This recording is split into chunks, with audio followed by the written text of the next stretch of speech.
Right, so we're going to be fitting a rear torque mount to a Mark III Focus. This is a Ford Focus RS. The Mark III Ford Focus ST is also very similar, I believe, if not the same. The actual part itself for the torque mount is the same for the ST and the RS, so the process is probably virtually identical to this, hopefully anyway. So yeah, let's get on with it.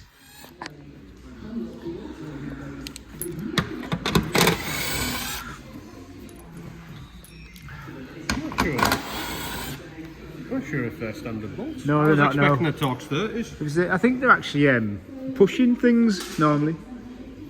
Maybe not. No. Don't know. Right, so remove your under tray. Yeah. And then your torque mount will be. You'll be able to see it if you spin it me in. I've got it. It's right there at the back. You good? Yep. Oh, good. There we go. It is this piece here that you're changing. So it looks like you're going to have to take that off as well. Yeah, quite possibly. Leave that down, that'll be it. So it's one bolt there and one bolt there, and then it might come out, you know. Unless you could cheat. What? Once you've unbolted it here, yeah, if you can tip it forward, you might be able to squeeze it through. We'll try that first. Remove your bolt out of there, and then is that also 15? Yeah. 2 15s. One with the big washer goes through the subframe. Yep. Right, and let's see. So it'll slide back a little bit, but it's not going to move much, is it? Nah, it's going to need that off. Which is just one there and one there. That's a nice easy one, but it's the one at the back. There's just one. As long as that's. That could be a. I can't tell if it's a bolt or a nut at the minute. If it's a bolt, it might be tight against the rack, but. Yeah, it's definitely not going to come out, is it? Unless it goes forward and out, no, it doesn't. Nah. Even if I could wiggle it, I couldn't physically get it out. You can try and do that.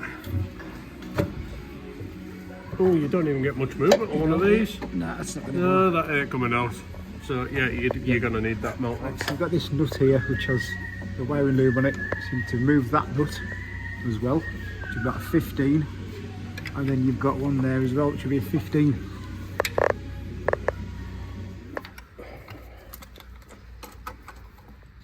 Orange.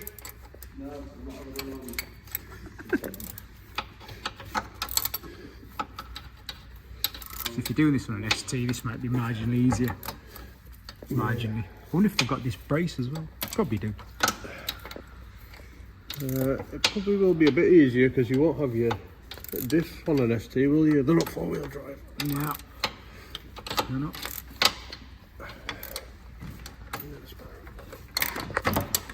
Just get a hand on it, have you?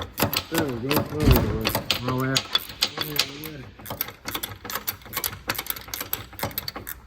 so your easy DIY install has turned into an extra couple of bolts.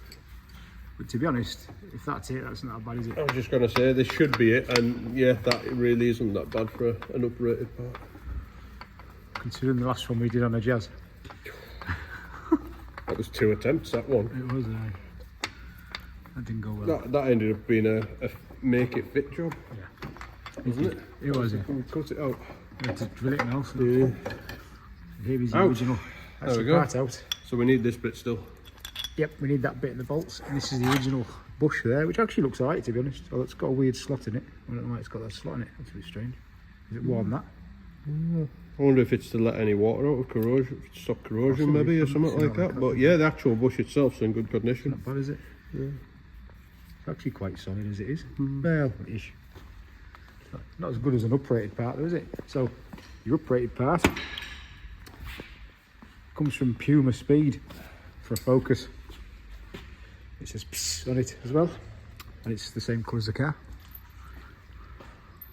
Fantastic. Colour matched. Yep, so obviously that's going to go in kind of at the same time as that, does it? No, put that in No, first. should be able to Get away with it. And it comes with a new bolt, which is very kind of them. But it doesn't come with a subframe bolt, but you don't need one. It doesn't actually have up, but I'm assuming that writing. Yeah, you go with writing. So writing. we're going to go with writing upwards, and that's a snug fit in there compared to the other one, isn't it? It'll do. Weight reduction. No, it's probably about the same. It's not heavier actually. I'm just going to say, I think because of the alloy casing. It's going to be about the same. That's really light actually anyway. But yeah, so that's a genuine Ford part. It doesn't really look like there's anything particularly wrong with it, but obviously it can cause a lot of movement, whereas this one shouldn't cause any movement. How did I get that in? That's in. That goes into there. Yeah, that's it. About there somewhere. That's pretty good actually. Do you want I've got one. Go on. two? So remember putting it back in, the one with the little bit of a stud. Yeah, you can line that one up Is first. that one? It has to be that one. The other two are the same. Yeah, so you've got two the same, and the one with the stud One with that bit of the stud. goes at the back for your wiring loom to clip onto.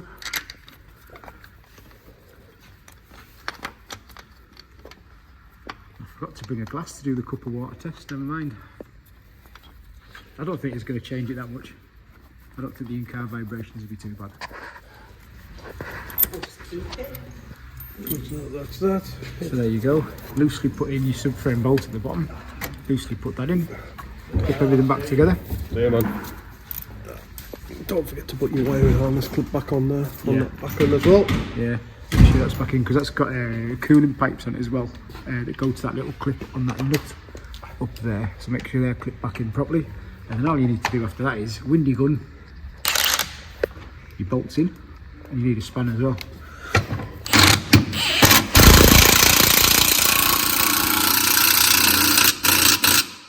Solid.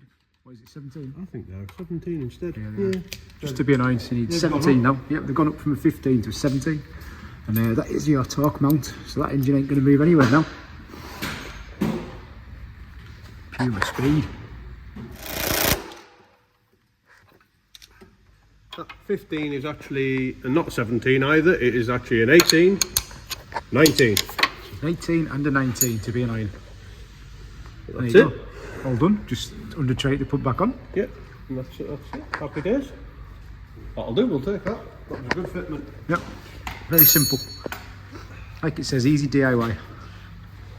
Also sort of, kind of, if you've got a ramp, you could do it on your drive easy enough, if you had power tools. So this is torque mount on a Mark 3 Focus RS.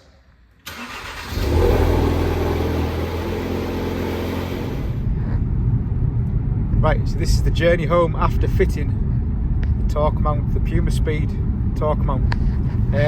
One thing I'll say is gear changes. As a passenger, you notice the gear changes a lot previously, and this you don't. Feels a lot more direct and a lot smoother because the engine isn't moving around as much as you're changing gear. The driver of the vehicle also says that the gear changes feel different. The car actually seems to sound weirdly different. I can't explain why it is, but it sounds a bit different.